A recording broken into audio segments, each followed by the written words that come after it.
Hi guys! So, another episode na po din sa atong Wow naman! Lawa, Wow! Kaya akong ulo pero gora. Naayo jud ning akay friend nga buutan no, labi Wow ng naman! station jud nato diri Wow! sila para permit ta makaubahan sa ilang laag. Maayo jud ning akay friend nga si ang pangalan niya Maricel Serho. Labi na si Liza Kinjio. O gusto mo maka-friend nga laagan, i-friend na sila kay tanan na sila kung asa na sila mag-adto, go jud na sila.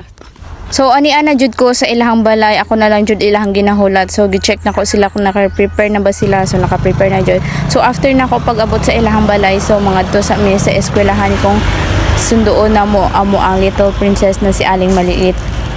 So after ana nag-abot na sila, then kaming duha ni Little Princess Aling Maliit is magsabay na may padulong sa among destination. Silang duha magsabay na lang pud na sila kay para iwas less pa